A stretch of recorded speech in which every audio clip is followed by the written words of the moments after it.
Hello guys, আসসালামু আলাইকুম।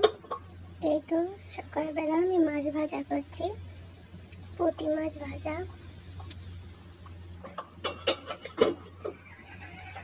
এখানে বেশ কিছু মাছ তুলে রেখেও দিয়েছি, আর এই তো এখানে বেশ কিছু মাছ আছে এখনো। রান্না করে আমি রুমে এসে দেখি আমার রুমটা বেশ অগোছালো হয়ে আছে। এখন আমি রুমটা পরিষ্কার করব, পরিষ্কার করে বাকি সব কাজকর্ম সেরে নেব। এদিকে আমার ঘর পরিষ্কার করা শেষ হয়েছে। আমার বেশ কিছু কাপড় নোংরা হয়ে আছে, সেগুলো পরিষ্কার করব। এই তো কাপড়গুলো এখানে নামিয়ে নিলাম। এখন কাপড়গুলো নিচে নিয়ে যাব পরিষ্কার করার জন্য। তো আমি কাপড়গুলো কেচে এনে এই তো ভেতরে শুকাইতে দিছি, কারণ বাইরে প্রচুর বৃষ্টি হচ্ছে, সেজন্য আমি ভিতরে শুকাইতে দিলাম। এখন গোসল করে নেব। এদিকে সন্ধ্যার সময় আমরা মুড়ি মাখা করতে বসে গেছি। তো সন্ধ্যা লাগলেই হয় কি, বিভিন্ন ধরনের খাবারের প্রতি আকর্ষণ বাড়ে, এটা ওইটা খেতে মন চায়। তো সেই জন্য বাড়িতে কিছু ছিল না, সেই জন্য মুড়ি ছিল, চানাচুর ছিল, সেজন্য আমরা এখানে মুড়ি মাখা করার জন্য বসে গেছি। এদিকে আমার ননদ এখানে পেঁয়াজ মরিচ কাটছে। আর হয় কি, মুড়ি মাখাতে লেবু আর শসা টমেটো এগুলো দিলে বেশি ভালো লাগে, সেজন্য আমাদের বাড়িতে লেবু ছিল না। আমরা আমার এক ফুফু শাশুড়ির বাড়িতে গেছিলাম রাতেই লেবু পাড়ার জন্য। তো লেবু পেড়ে তারপর এনে আমরা মুড়ি মাখাইতে বসে গেছি। এখানে একটা বড় গামলা আনা হয়েছে, কারণ অনেকটা পরিমাণেরই মুড়ি মাখানো হবে।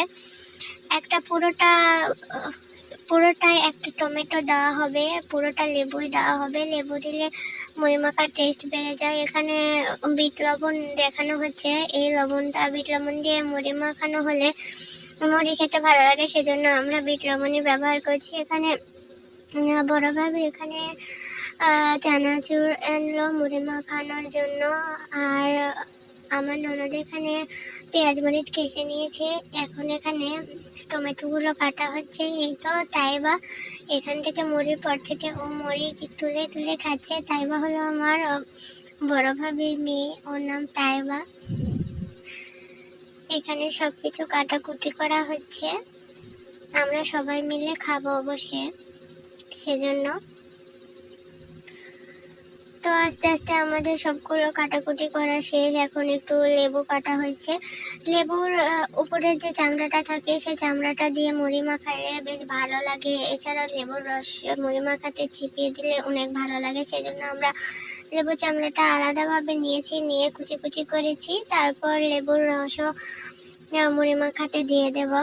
পুরোটা লেবুর চামড়া আমরা আলাদা করে নিয়ে কুচি কুচি করে নিয়েছি। তো আমাদের এখানে সবকিছু কুচি কুচি করা শেষ। এখন এখানে লবণ দেওয়া হচ্ছে, লবণ না দিলে মুড়ি মাখার টেস্ট আসে না ভালো। লবণ দিয়ে ভালোভাবে এইগুলো মাখাইতে হবে, বেশ ভালোভাবে না মাখাইলে আবার মুড়ি মাখা ভালো লাগবে না। মুড়ি মাখাতে যত বেশি পরিমাণে মাখানো হয় তত বেশি ভালো লাগে, সেজন্য বেশ ভালোভাবে মাখানো হচ্ছে। এখানে আমাদের মুড়ি মাখাতে আজকে বোট আর অন্যান্য মশলা ইউজ করা হবে না, জাস্ট পেঁয়াজ মরিচ লেবু আর টমেটো সরিষার তেল এগুলো দিয়ে মুড়ি মাখানো হবে। তো সরিষার তেল এগুলো হচ্ছে খাঁটি সরিষার তেল, অনেক ঝাঁজ, সেই জন্য দেওয়া হচ্ছে। তো আমি বললাম সরিষার তেল একটু কম পড়ে গেছে, সেজন্য আরও একটু সরিষার তেল দেওয়া হচ্ছে এখানে। তো সরিষার তেল দেওয়ার পর এখানে চানাচুর দেওয়া হলো।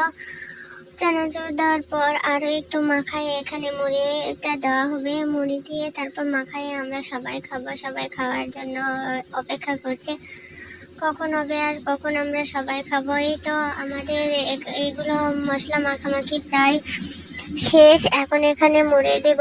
তো আমার চারিপাশে অনেক শব্দ হচ্ছে ভয়েস দেওয়ার সময়, কারণ আমাদের এখানে ধান ভাঙছে, ধান ভাঙা গাড়ি, সেজন্য অনেক শব্দ হচ্ছে। তো এই তো আমাদের এখানে মুড়ি মাখাতে মুড়িও দেওয়া হয়েছে।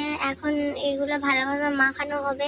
মুড়ি মাখানো শেষ, এখন সবাই আমরা মুড়িগুলো খাচ্ছি। তো তাইবা বলছে তাদের ঘরে যেতে, খুব কান্নাকাটি করছে তাদের ঘরে যাওয়ার জন্য, মুড়িগুলো নিয়ে যেন তাদের ঘরে যাই, গিয়ে ওখানে যেন বসে থেকে আমরা খাই। তো তার কান্নাকাটির জন্য আমরা সবাই মিলে তাইবাদের ঘরে গেলাম মুড়িগুলো খেতে। তো এখানে সবাই মিলে টেস্ট করে নিচ্ছি মুড়ি মাখা কেমন হয়েছে। তো মাশাআল্লাহ মুড়ি মাখা অনেক ভালো হয়েছে। তো এখানে আমার ননদ মুড়ি মাখার বাটিটা নিয়ে তাইবাদের ঘরে যাচ্ছে, আমিও গেলাম, সবাই মিলে ওখানে আনন্দ করে মুড়ি মাখা খেলাম। তো আজকের মতো ভিডিও এখানেই, সবাই ভালো থাকবেন, আল্লাহ হাফেজ।